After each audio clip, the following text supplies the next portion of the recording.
Hello दोस्तों, आज हम एक नया टॉपिक लेके आए हैं। संविधान की प्रस्तावना के बारे में जो भी इम्पोर्टेंट टॉप एग्जाम्स में आते हैं पॉइंट्स, उनको आज हम पढ़ेंगे। एम लक्ष्मीकांत जो पुस्तक है उसमें चैप्टर दिया गया है संविधान की प्रस्तावना। आइए देखिए, आज हम उसकी एक रीडिंग लगाते हैं। सर्वप्रथम अमेरिकी संविधान में प्रस्तावना को सम्मिलित किया गया तथा तदुपरांत कई अन्य देशों ने इसे अपनाया, जिनमें भारत भी शामिल है। प्रस्तावना संविधान के परिचय अथवा भूमिका को कहते हैं। इसमें संविधान का सार होता है। प्रख्यात न्यायविद व संवैधानिक विशेषज्ञ N.A. पालकीवाला ने प्रस्तावना को संविधान का परिचय पत्र कहा है। भारतीय संविधान की प्रस्तावना पंडित नेहरू द्वारा बनाए और पेश किए गए संविधान सभा द्वारा अपनाए गए उद्देश्य प्रस्ताव पर आधारित है। इसे 42वें संविधान संशोधन अधिनियम 1976 द्वारा संशोधित किया गया, जिसमें समाजवादी, धर्मनिरपेक्ष और अखंडता शब्द सम्मिलित किए गए। आइए हम भारत की संविधान की प्रस्तावना के जो शब्द हैं वे देख लेते हैं। हम भारत के लोग भारत को संपूर्ण प्रभुत्व संपन्न, समाजवादी, पंथनिरपेक्ष, लोकतंत्रात्मक गणराज्य बनाने के लिए तथा उसके समस्त नागरिकों को सामाजिक, आर्थिक और राजनीतिक न्याय, विचार, अभिव्यक्ति, विश्वास, धर्म और उपासना की स्वतंत्रता, प्रतिष्ठा और अवसर की समता प्राप्त कराने के लिए तथा उन सब में व्यक्ति की गरिमा और राष्ट्र की एकता और अखंडता सुनिश्चित करने वाली बंधुता बढ़ाने के लिए दृढ़ संकल्प होकर अपनी इस संविधान सभा में आज तारीख 26 नवंबर 1949 ईस्वी मिति मार्गशीर्ष शुक्ला सप्तमी संवत 2006 विक्रमी को एतद द्वारा इस संविधान को अंगीकृत, अधिनियमित और आत्मार्पित करते हैं। प्रस्तावना के तत्व देखते हैं। प्रस्तावना में 4 मूल तत्व हैं। संविधान के आधार का स्रोत। प्रस्तावना कहती है कि संविधान भारत के लोगों से शक्ति अधिग्रहित करता है। भारत की प्रकृति यह घोषणा करती है कि भारत एक संप्रभु, समाजवादी, धर्मनिरपेक्ष, लोकतांत्रिक, गणतांत्रिक राज व्यवस्था वाला देश है। संविधान के उद्देश्य इसके अनुसार न्याय, स्वतंत्रता, समता व बंधुत्व संविधान के उद्देश्य हैं। संविधान लागू होने की तिथि यह 26 नवंबर 1949 की तिथि का उल्लेख करती है। प्रस्तावना में मुख्य शब्द। प्रस्तावना में कुछ मुख्य शब्दों का उल्लेख किया गया है। ये शब्द हैं संप्रभुता, समाजवादी, धर्मनिरपेक्ष, लोकतांत्रिक गणराज्य, न्याय, स्वतंत्रता, समता व बंधुत्व। इनका विस्तार से उल्लेख नीचे किया गया है। नंबर 1, संप्रभुता। आइए हम संप्रभुता का मतलब समझते हैं। संप्रभु शब्द का आशय है कि भारत ना तो किसी अन्य देश पर निर्भर है और ना ही किसी अन्य देश का डोमिनियन है। इसके ऊपर कोई और शक्ति नहीं है। यह अपने मामलों, आंतरिक अथवा बाहरी, का निस्तारण करने के लिए स्वतंत्र है। यद्यपि वर्ष 1949 में भारत ने राष्ट्रमंडल की सदस्यता स्वीकार करते हुए ब्रिटेन को इसका प्रमुख माना, तथापि संविधान से अलग यह घोषणा किसी भी तरह से भारतीय संप्रभुता को प्रभावित नहीं करती है। इसी प्रकार भारत की संयुक्त राष्ट्र में सदस्यता उसकी संप्रभुता को किसी मायने में सीमित नहीं करती है। एक संप्रभु राज्य होने के नाते भारत किसी विदेशी सीमा अधिग्रहण अथवा किसी अन्य देश के पक्ष में अपनी सीमा के किसी हिस्से पर से दावा छोड़ सकता है।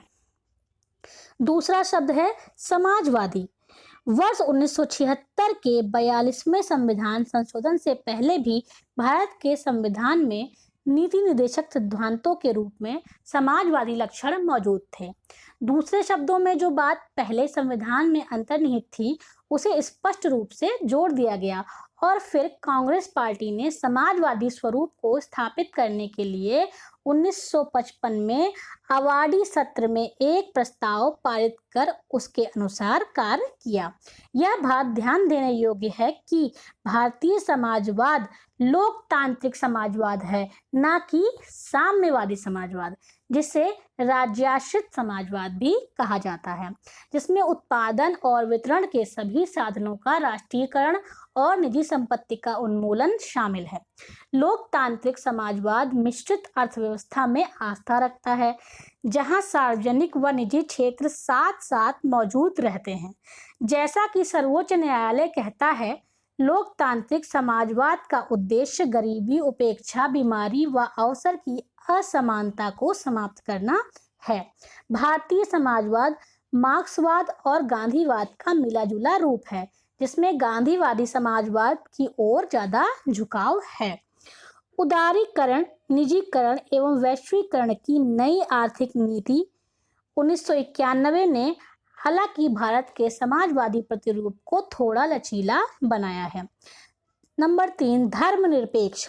धर्मनिरपेक्ष शब्द को भी 42वें संविधान संशोधन अधिनियम 1976 द्वारा जोड़ा गया। जैसा कि उच्चतम न्यायालय ने भी 1974 में कहा था, यद्यपि धर्मनिरपेक्ष राज्य शब्द का स्पष्ट रूप से संविधान में कहीं उल्लेख नहीं किया गया है, तथापि इसमें कोई संदेह नहीं है कि संविधान के निर्माता ऐसे ही राज्य की स्थापना करना चाहते थे। इसलिए संविधान में अनुच्छेद 25 से 28 धार्मिक स्वतंत्रता का अधिकार जोड़ा गया है। भारतीय संविधान में धर्मनिरपेक्षता की सभी अवधारणाएं विद्यमान हैं, अर्थात हमारे देश में सभी धर्म समान हैं और उन्हें सरकार का समान समर्थन प्राप्त है। लोकतांत्रिक संविधान की प्रस्तावना में एक लोकतांत्रिक राज व्यवस्था की परिकल्पना की गई है। यह प्रचलित संप्रभुता के सिद्धांत पर आधारित है, अर्थात सर्वोच्च शक्ति जनता के हाथों में है। लोकतंत्र दो प्रकार का होता है, प्रत्यक्ष व अप्रत्यक्ष।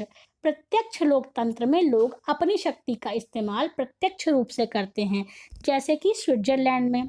प्रत्यक्ष लोकतंत्र के 4 मुख्य औजार हैं। इनके नाम हैं परिप्रेक्षा, रेफरेंडम, पहल इनिशिएटिव, प्रत्यावर्तन या प्रत्याशी को वापस बुलाना, रिकॉल, तथा जनमत संग्रह, प्लेसिस्टाइट।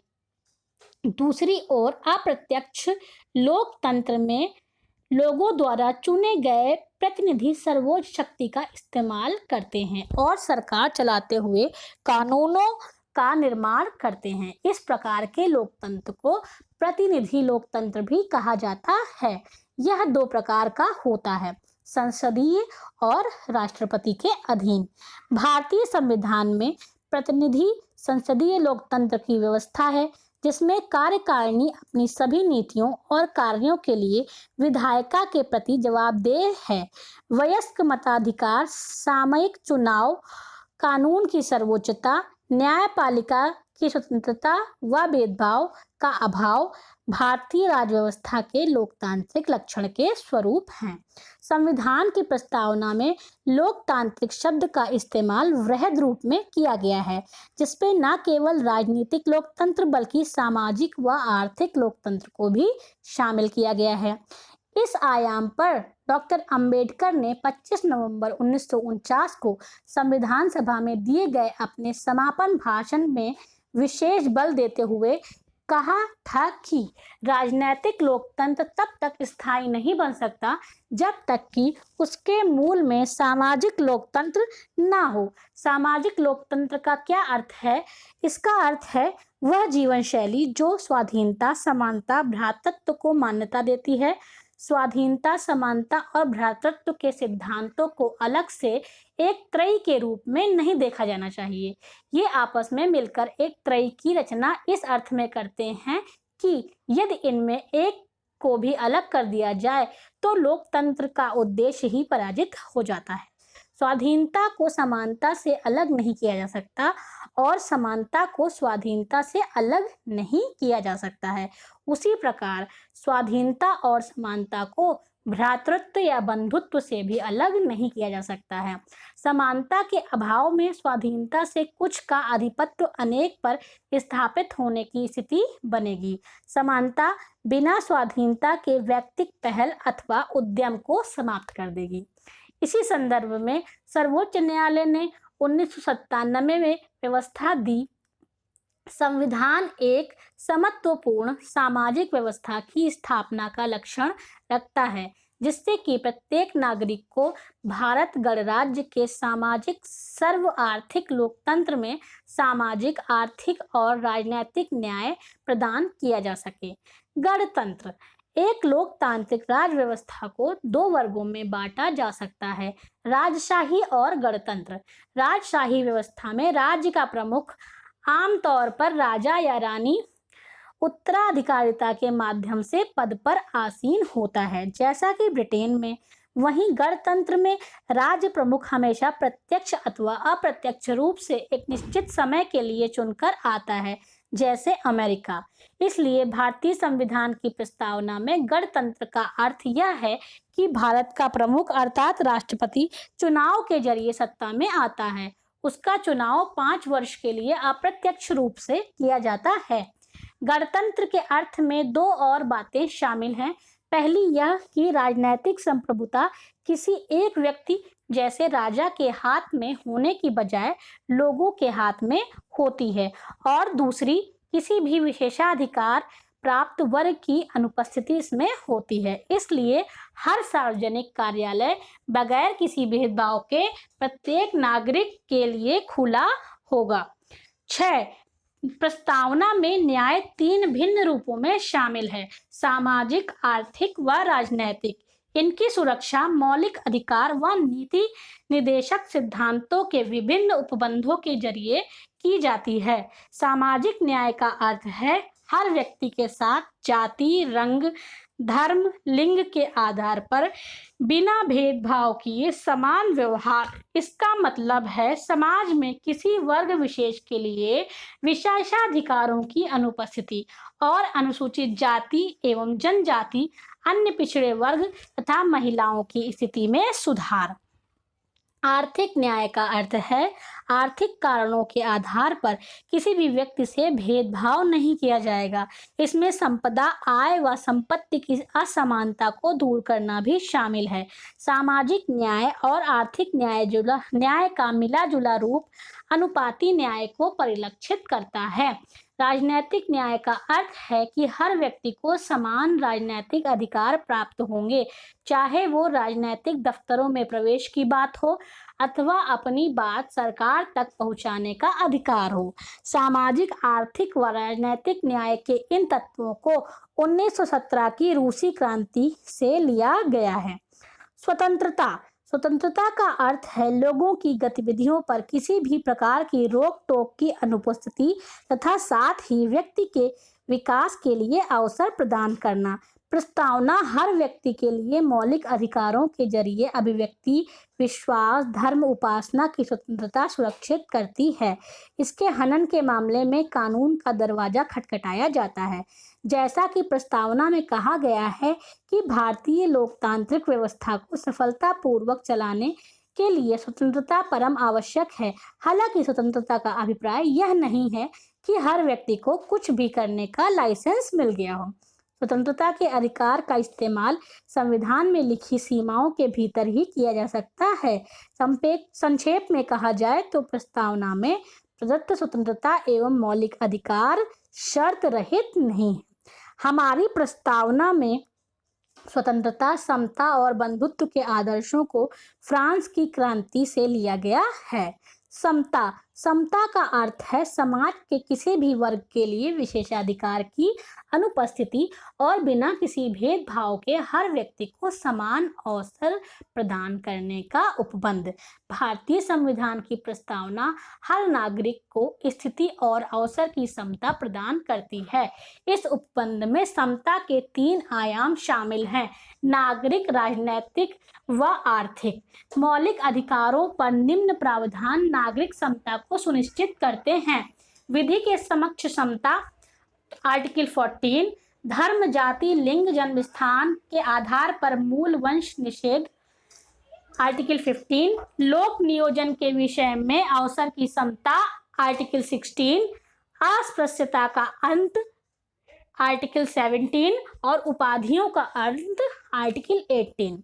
संविधान में 2 ऐसे उपबंध हैं जो राजनीतिक समता को सुनिश्चित करते प्रतीत होते हैं। प्रथम कि धर्म, जाति, लिंग अथवा वर्ग के आधार पर किसी व्यक्ति को मतदाता सूची में शामिल होने के अयोग्य नहीं करार दिया जाएगा। अनुच्छेद 325 में ये बात कही गई है। तथा दूसरा जो कि अनुच्छेद 326 में कहा गया है, लोकसभा और विधानसभाओं के लिए वयस्क मताधिकार का प्रावधान है। राज्य के नीति निर्देशक सिद्धांत अनुच्छेद 39 महिला तथा पुरुष को जीवन यापन के लिए पर्याप्त साधन और समान काम के लिए समान वेतन के अधिकार को सुरक्षित करते हैं। बंधुत्व का अर्थ है भाईचारे की भावना। संविधान एकल नागरिकता के एक तंत्र के माध्यम से भाईचारे की भावना को प्रोत्साहित करता है। मौलिक कर्तव्य 51 का भी कहते हैं कि यह हर भारतीय नागरिक का कर्तव्य होगा कि वह धार्मिक, भाषाई, क्षेत्रीय अथवा वर्ग विविधताओं से ऊपर उठ सौहार्द और आपसी भाईचारे की भावना को प्रोत्साहित करेगा। प्रस्तावना कहती है कि बंधुत्व में 2 बातों को सुनिश्चित करना होगा। पहला, व्यक्ति का सम्मान और दूसरा, एक देश की एकता और अखंडता। अखंडता शब्द को 42वें संविधान संशोधन अधिनियम 1976 द्वारा प्रस्तावना में जोड़ा गया। संविधान सभा की प्रारूप समिति के एक सदस्य के.एम. मुंशी के अनुसार व्यक्ति के गौरव का अर्थ यह है कि संविधान न केवल वास्तविक रूप में भलाई तथा लोकतांत्रिक तंत्र की मौजूदगी सुरक्षित करता है, बल्कि यह भी मानता है कि हर व्यक्ति का व्यक्तित्व पवित्र है। इस पर किसी व्यक्ति के गौरव को सुनिश्चित करने वाले मौलिक अधिकार और नीति निर्देशक तत्वों के कुछ प्रावधान बल देते हैं। इसके अलावा मौलिक कर्तव्यों 51 के का में कहा गया है कि भारत के हर नागरिक की यह जिम्मेदारी होगी कि वह स्त्री के गौरव को ठेस पहुंचाने वाली किसी भी हरकत का त्याग करे और भारत की संप्रभुता, एकता और अखंडता की रक्षा करे। देश की एकता और अखंडता पद में राष्ट्रीय अखंडता दोनों में मनोवैज्ञानिक और सीमाई आयाम शामिल हैं। संविधान के अनुच्छेद 1 में भारत का वर्णन राज्यों के संघ के रूप में किया गया है, ताकि यह बात स्पष्ट हो जाए कि राज्यों को संघ से अलग होने का अधिकार नहीं है। इससे भारतीय संघ को बदला ना जा सके और उसकी प्रकृति जो कि बदली ना जा सके उसका परिलक्षण होता है। इसका उद्देश्य राष्ट्रीय अखंडता के लिए बाधक सांप्रदायिकता, क्षेत्रवाद, जातिवाद, भाषावाद इत्यादि जैसी बाधाओं पर पार पाना है। प्रस्तावना का महत्व। प्रस्तावना में उस आधारभूत दर्शन और राजनीतिक, धार्मिक व नैतिक मूल्यों का उल्लेख है जो हमारे संविधान के आधार हैं। इसमें संविधान सभा की महान और आदर्श सोच उल्लिखित है। इसके अलावा यह संविधान की नींव रखने वाले के सपने और अभिलाषाओं का परिलक्षण करती है। संविधान निर्माण में महत्वपूर्ण भूमिका निभाने वाले संविधान सभा के अध्यक्ष सर अल्लाद कृष्णस्वामी अय्यर के शब्दों में, संविधान की प्रस्तावना हमारे दीर्घकालिक सपनों का विचार है। संविधान सभा की प्रारूप समिति के सदस्य के.एम. मुंशी के अनुसार प्रस्तावना हमारी संप्रभु लोकतांत्रिक राज्य का भविष्य फल है। संविधान सभा के एक अन्य सदस्य पंडित ठाकुर दास भार्गव ने संविधान की प्रस्तावना के संबंध में कहा, प्रस्तावना संविधान का सबसे सम्मानित भाग है। यह संविधान की आत्मा है, यह संविधान की कुंजी है, यह संविधान का आभूषण है। यह एक उचित स्थान है जहां से कोई भी संविधान का मूल्यांकन कर सकता है। सुप्रसिद्ध अंग्रेज राजनीति शास्त्री सर अर्नेस्ट बार्कर संविधान की प्रस्तावना लिखने वालों को राजनीतिक बुद्धिजीवी कहकर अपना सम्मान देते हैं। वह प्रस्तावना को संविधान की कुंजी नोट कहते हैं। वह प्रस्तावना के पाठ से इतने प्रभावित थे कि उन्होंने अपनी प्रसिद्ध पुस्तक principles of social and political theory 1951 में शुरुआत में इसका उल्लेख किया।